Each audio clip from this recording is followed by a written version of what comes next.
Alright then, back with another video. So today is going to be back fitness, and with my sessions not a lot changes. So sometimes I think to myself, do people really want to watch me do the same exercises again and again?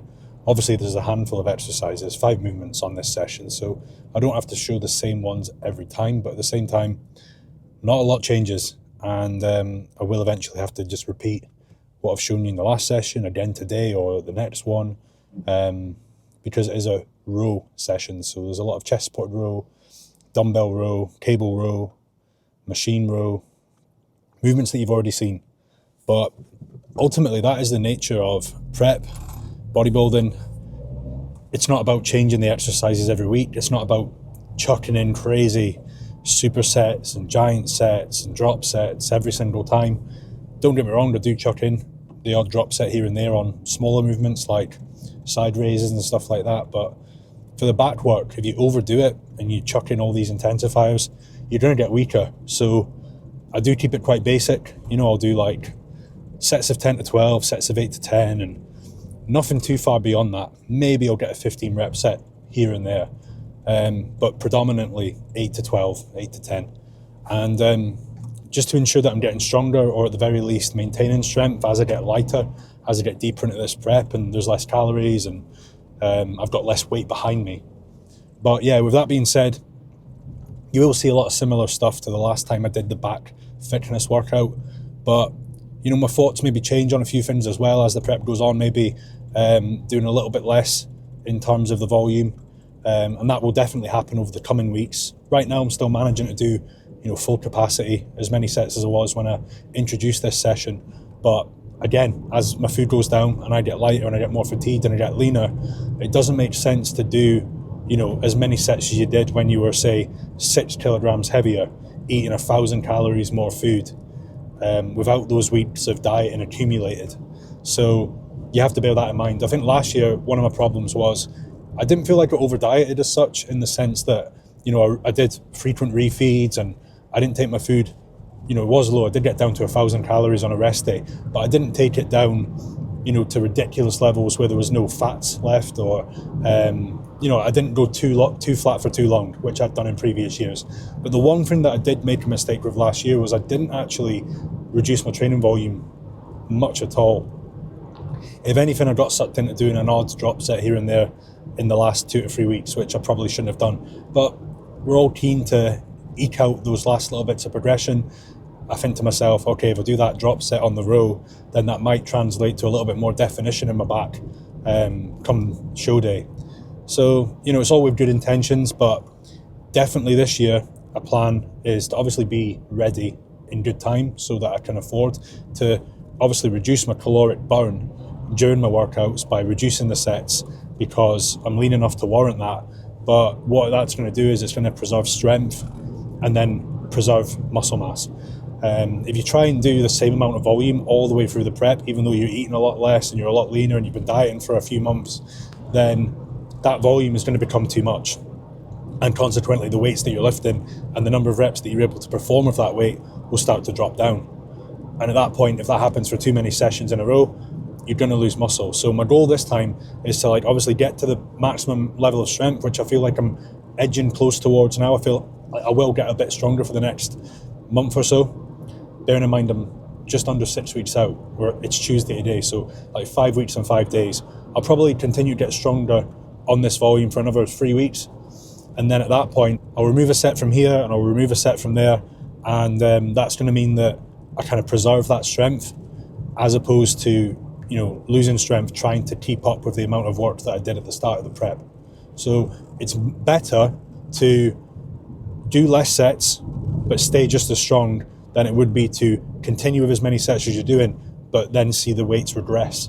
You definitely don't want to see that, and I've really found that out last year. I felt like the best look I brought was to the regional, where I was at peak strength, and then I over dieted a little bit, I would say. Not over dieted, but didn't feed up as much as I could have, because I was really, really determined. I could have done a refeed the week between, and I didn't.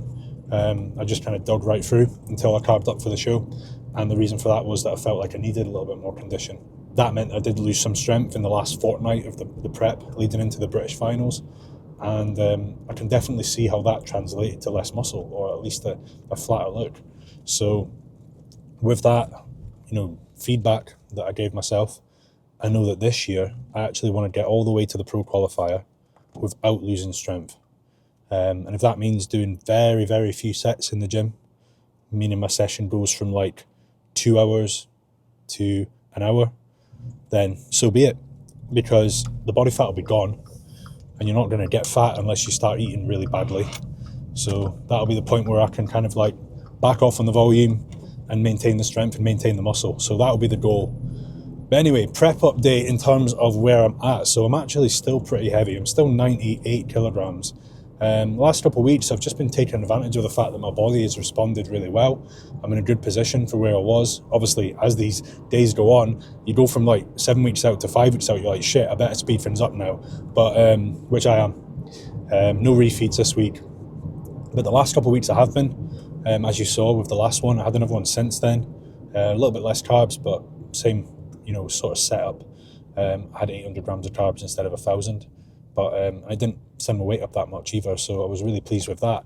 But that was because I knew my body was responding well. When I drop the hammer, it'll really respond, and it'll come in fast. And I wanted to make sure that I was still growing on the prep and not peaking too soon.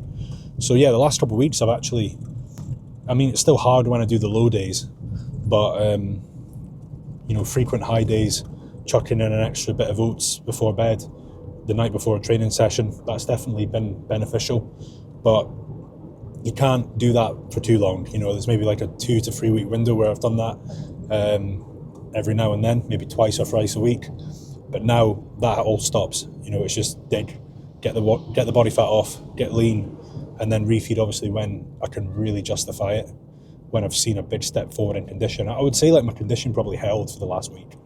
I didn't get leaner or heavier, just kind of held, but my strength was still going up. So I know that my composition is improving, even if it's on like a microscopic scale, but that'll translate to more muscle when it comes down to the end of the prep, because I'm ensuring that I'm going into these hard weeks with my strength at its all-time strongest. So that's where I'm at right now. Yeah, chest press, shoulder press, my pull downs, my rows, my leg pressing, everything's stronger than ever. So I really can't complain, really happy with that. And I would say my reps are tidier than ever. And I'm finding that balance now with the back exercises where I'm not too strict. Don't get me wrong, most people will watch these rows today and think that is really strict, but I was so anal before in like keeping my body so still, and that it just meant that I wasn't able to move much weight at all. I still think, you need to pause in the stretch, you need to hold the squeeze, you don't want to just throw the weight, but I do try and apply a little bit more power as I row. Whereas in the past, not only was my negative slow, so was the concentric, the actual rowing motion. And that needs to be fast, that needs to be powerful. You get more muscle fibers involved and you use more weight. And although weight's not everything, you're only going to get so big if you're doing, rows with like 40 kilograms. You need to get a decent bit of weight on that machine or whatever it is that you're using. And I'm definitely seeing the benefits of that now, while still performing very strict reps and feeling my back work. So yeah, overall really good. I'm definitely feeling like cravings and hunger, they're through the roof. The oat bowl that I had the other night was like 340 grams, and I had like 100 grams of nut butter in it, 200 grams of banana, 50 grams of honey, 50 grams of whey, and genuinely I could have eaten it about 3 or 4 times. Like a kilogram of oats would have been no problem whatsoever, which is just insane. Like last year I was hungry, obviously got very lean. You're inevitably going to be hungry and your calories are low. But this year is different. Like I am just starving and craving all the time. I think because it was a short turnaround between shows. I was, 10 weeks from one prep into the next. And I've also gained probably like 10 pounds of muscle in that time, which is insane to think. Bearing in mind some of it's muscle memory from when I was bigger like 3 or 4 years ago. But with that coming on, my body demands more. So therefore, dieting becomes even harder. I used to think that like you only really suffered if you were doing 0 carbs, but if you're big and your body warrants more food, even 300 grams of carbs, which I'm on like 325 grams of carbs on a training day, which to me years ago would have felt like a lot. I probably would have started preps on that, when I was, like 75 kilos on stage. But now that I'm going to be like 90 kilograms on stage, 300 grams of carbs feels like nothing. Feels like a really low day, which sounds so ungrateful, because I know a lot of people have to go down to 150, which I did last year. I was down at 100 grams of carbs on a rest day, 150 on a training day, which, I was wasting away on that. But and I might have to do that again in 3 or 4 weeks' time to get the last bits off. But like I say, this prep's a challenging one. It's actually a shorter prep, but just with not having such a lengthy time off between shows, it's tough. Like, I could just eat and eat and eat. I haven't been satisfied from a meal in a very long time. But this is a really good opportunity this year. I feel like the improvements that I've made compared to October are ridiculous. I mean, I could never have hoped to have grown that much in that time frame. But to still have the nice lines and have the waist, still come back down to where it was, which I have no doubt about, alongside, thicker chest, bigger back, bigger shoulders. Just overall more balance as well, not just more mass but more balance. Really have brought my pecs up. It's exciting, and I feel like I'm close to the pro card now, which I didn't really say out loud last year because I wasn't certain of it. I wasn't convinced of it. I wanted to see where I got placed on stage. Obviously I won my open class at the regional, pro qualifier, missed out on winning the class, but I was 83 kilograms. This time I'll be 90. I don't think there'll be many people at my height heavier than me, or as heavy. So, no, I think I'll be close. I think I'll be one of the people in contention for it, which I don't mind saying. I worked hard enough. I've been doing this for long enough to say that. And I don't say that with underestimating any other competitor. I know a lot of people say, oh, they're getting what's theirs, they're taking heads and all that sort of stuff. I'll never say stuff like that. But because I really respect the standard, and I also respect the fact that anybody can turn up to these shows. It could be somebody with like no social media, absolutely incredible physique, who could just turn up to the show, and I'll be like, well, that's my chances over. So that can happen, and that's the reality of it. So I don't like to get ahead of myself. I know a lot of people do, and you're setting yourself up for a big fall ultimately when you do that. And it's just disrespectful to the other competitors to go on like, you're going to crush their dreams, because the reality is you can't control the other people, and there's so many factors in this sport. It's not just about hard work, it is about genetics. And there could be somebody there who's, got a 20-inch waist and I've got a 30-inch waist. And in that case, if they've got really good roundness and a great, skeleton structure, nice wide clavicles, then I'm fucked. So that's the truth. But I feel that I'm definitely going to present a physique that is pro-worthy. And it's just about finding the right show, right time. I'm only giving myself one show to win. I'm not actually going to chase a pro card and travel all over Europe to try and get it. I'm just doing the one pro qualifier, and if that doesn't work out, then that's it for this year. So all the eggs are in one basket. But like I say, I think I'll bring a pro-worthy physique, but there might be loads of pro-worthy physiques on that day, on that stage, and the judges just have to pick whichever one they feel is the best right there and then. And I respect that. But I definitely feel that I'm not just aiming for a class win this year.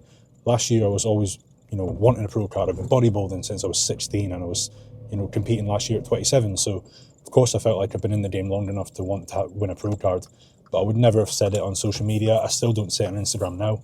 And I know not everybody's going to watch this, so I'll say it to you guys who do tune into the channel, that is what I'm aiming for. But it's not a given, but I'll do all I can to make it happen. But with that being said, time to train. And I might not say loads during this session because, it's getting deeper into prep. I'll maybe say a few words before or after a set. But for the most part, hope you just enjoy the training footage, take something of value, and I'll catch up with you in there. Alright, so always the first exercise on back fitness is the chest support T-bar row. And with this I'm still doing that 10 rep pyramid kind of warm up. So I start at 25, 30, 35, 40, and the heaviest set I'll do is 45. To be fair, I will actually fail the 40 for 10, pretty much. But then I'll up it a bit because I want to try and fail below 10 on the heaviest set. So I'll get like last week was 7. I think I'll just aim for that again this week and make sure I'm really owning that 7th rep before trying to get an 8th. And then I back off. I think I maybe drop it like 10 to 12 kilograms. And I try and get like 10 or 12 reps just to really tap into some different muscle fibers and just finish the back off after, a lot of those sets, although it's, a lot of volume, the 25, 30, 35, they're sub-maximal, they're not work failure. Whereas the 40 and the 45 and I think it's about 35 kilos that I do from the last set, when I back off a bit, they're all to failure. So it's like, 2 to 3 true work sets. But yeah, starting with this, really, really enjoying this setup of doing a fitness session and then a weight session on a Saturday. But yeah, I'll get this 35 kilo set done, and then I'll be moving on to 40 kilos, which will be a challenging set, but I'll still go up beyond that.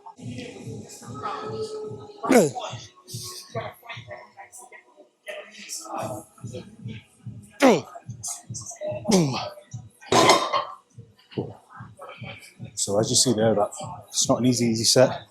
Still close to failure. Maybe could have done another like 3 or 4 reps, but that's what I want from this. I want to get to that 40 kilo, 45 kilo set and really, really feel the back, as opposed to doing like a briefer, lower rep warm up and then only feeling the last set or the last 2. So with this approach, I really do feel that 40 kilo, 45 kilo set, and then obviously the last one.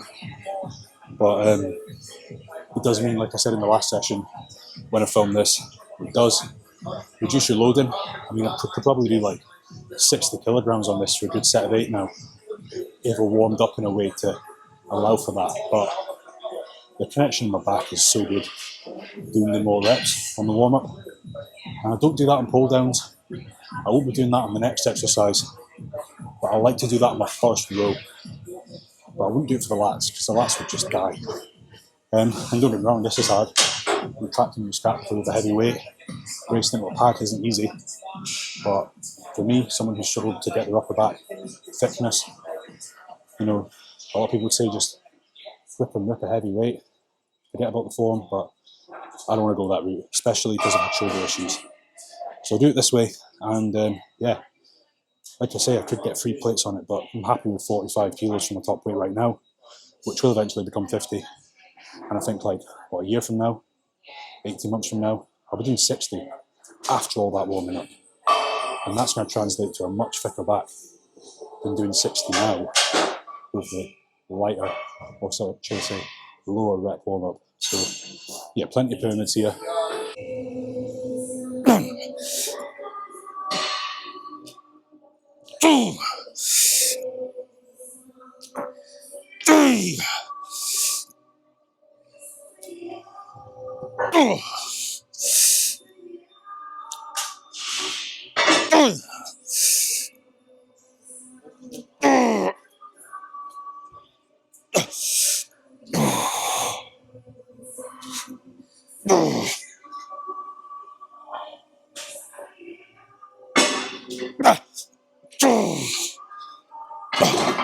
So yeah, that was 7 there, 7 last week, but that 7th rep there was definitely stripped in the last week. I felt my chest come off the pad a bit in the last session, so that was tight in that one. And sometimes that's what it's about, just refining your form rather than getting that extra rep, making it a better 7 than the previous week, for example. So it's not always about that extra rep. Really pay attention to your last rep and think, could that last rep have been better? And I definitely feel like last week's could have been. I just had to lift off the chest pad a little bit more last week than I wanted to. And just refining that today is definitely an improvement on last week. So yeah, progression comes in a lot of ways. Better range of motion, better tempo, better contraction. Doesn't always have to be more weight or more reps. Although that is often what we're trying to aim for. I was more than happy to get 7 again today and just know that next week I can attempt that 8th rep. Okay, second row, chest support dumbbell row. It's a movement I've been doing for quite a while now, and I really, really rate them. We've actually, I've had to take the weight back a touch today from 27.5 to 25, just because they've kind of hit a wall the last couple of weeks. The reason is I've been doing them as the row exercise today, but then on a Saturday I also do them at the end of the session. So I think it's just hitting that movement so frequently, it's just plateaued a little bit. So I've removed that on the Saturday session and I've done a machine row in place of this. But I wanted to make sure I still did the chest support dumbbell row because it's the one row where I've got that stabilization and it just retracts the scapula slightly differently than the overhand grip because I use a semi-supinated grip on this. And I like to really dead stop in the bottom, let the upper back really open up. And yeah, I get a great retraction, even though it's really challenging getting the elbows right back. But yeah, it's not something I want to remove. So I'm just scaling it back to 25 kilos, and I'm hoping only doing it once a week will allow it to start to progress so I can get up to the 30 kilogram dumbbells. And as I'm getting lighter and more fatigued, if I can move the 30s and keep moving the 30s for the rest of the prep, I'll be really happy with that. So yeah, 25 kilos today, and see what that brings, and then maybe back up to the 27s next week if I feel like this set gives me the green light to do so.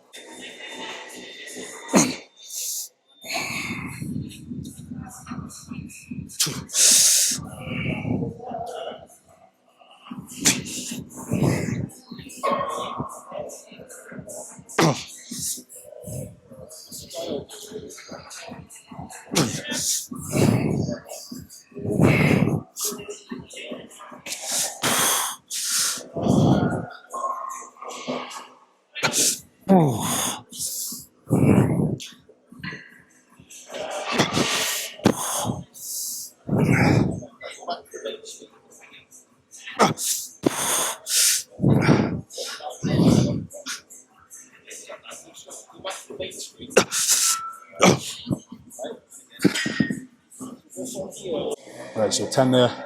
I want to try and get 11. Once I get 11, that'll be my green light to move up back up to the 27s. But yeah, I'm working 8 to 10 here. But just because you've hit 10 reps doesn't mean that you need to add 2.5 kilos to each arm, which is the jump that I would have to make. So once it's an easier 10 or get an 11th rep, that's when I can justify moving up to the 27s. You know, typically with a lot of the exercises I do, if I hit the top of the rep range, I'd add like 1.25 kilos total to the movement. And you've got to bear in mind, this is 2.5 kilos per arm. So it's a big increase. Every time you hit the top of the rep range, if you up the weight, you're having to go up 5 kilograms. So that's a big increase. You wouldn't add 5 kilos to a bar and expect to just continue progressing. So I want to really refine that 25 kilograms and own that final rep. I don't want a situation where the final rep, I'm only getting it 3/4 of the way up. I want to get it right back. And I want that last rep, I want to be able to really own that squeeze. And yeah, only move up once I get 11 reps. And then I can go back down to like 8 reps, get a 9th, get a 10th, get an 11th, and then I can move up to the 30s. But it's got to be a patient process. You don't want to compromise on the retraction in the scapula in the upper back, because ultimately, otherwise you're just moving weight.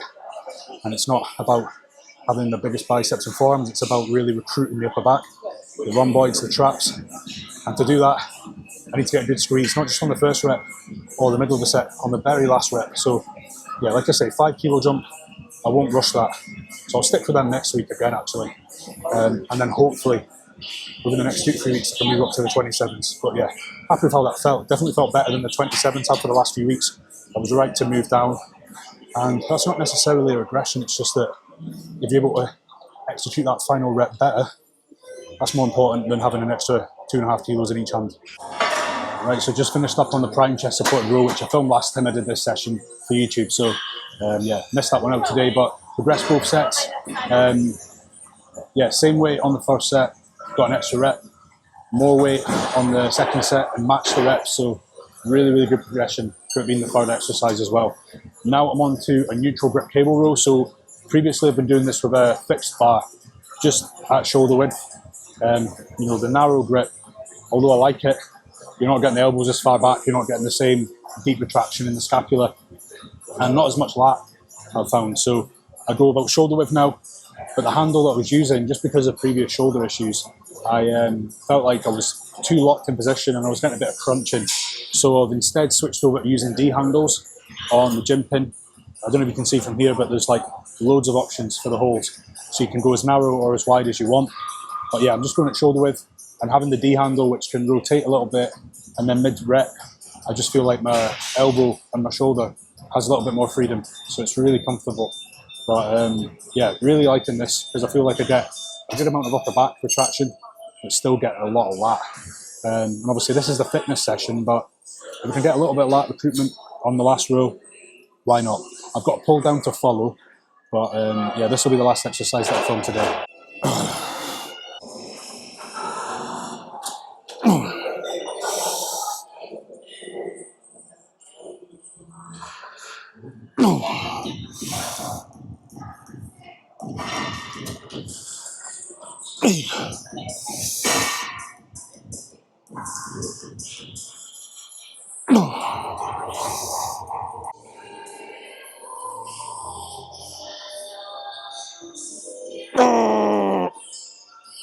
Oh.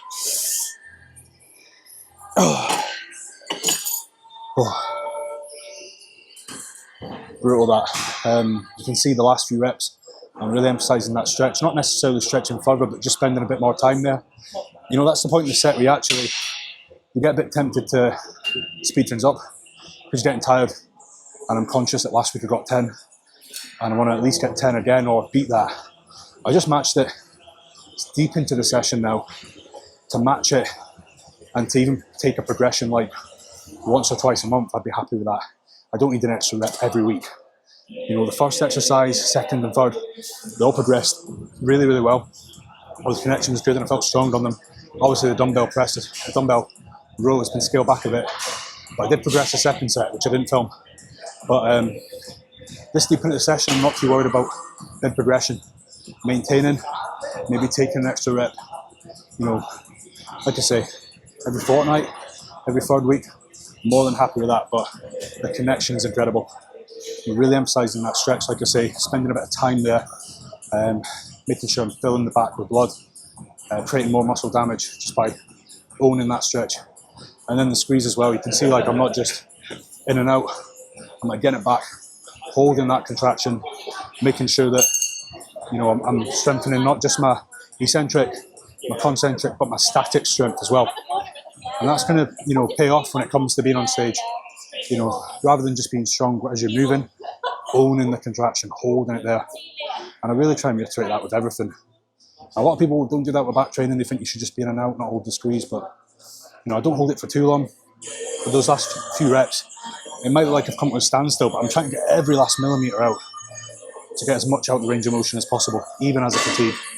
But yeah, really, really felt that. I've got a second set to do. But as far as filming today, I'll leave it for there, guys. Hope you enjoyed. And yeah, hopefully it gives you a little bit of an insight into how I structure things again and kind of auto-regulate in the, you know, I scale my dumbbell press, dumbbell row, keep saying press, row back a little bit. Because, you know, the retraction of the scapula and the connection in the upper back is far more important than just sticking with that weight because you've done that way before, therefore you can't go back on it. You can. And, you know, if a different mentality that I have compared to the past, I used to think if I didn't progress every single set of the session, then it was a failure. That's not the case. If I'm progressing the majority of my sets, and then one of the two of them have to scale back in order to facilitate a really, really good contraction, then that's more important. You know, there's no point lifting more weight for more reps and not getting that really good squeeze, especially when it comes to your upper back. So I'll never compromise on that. And you can get stronger and have a good squeeze. Just some weeks you have to scale back. But as far as the rest of the session, everything's progressed, so I'm really pleased. That was a match. But I felt like I owned the squeeze more than last week. I paused in the stretch for longer, that's for sure. And that makes it harder. I probably didn't pause in the stretch for as long last week, but I wanted to really, you know, show you guys that at the end of a set, you should be making the reps even stricter, not letting the form slide as you get tired. Because a lot of people will do that. You know, if they do 10 reps, reps 8, 9, and 10 can be questionable. I don't want that. I want the last few reps to be perfect, even better, because they're the ones that make the biggest difference. So why rush those? So that's how I see it. But as I say, guys, anything else you want to see, I'll probably get a leg day soon because I'm really enjoying that session. And I've rejigged it a little bit in terms of the movements. I'm not doing a standing ham curl now, just a seated. So I'll show you that. But as far as back day, hope you enjoyed, guys. And yeah, stay tuned for more. And don't forget to like and subscribe.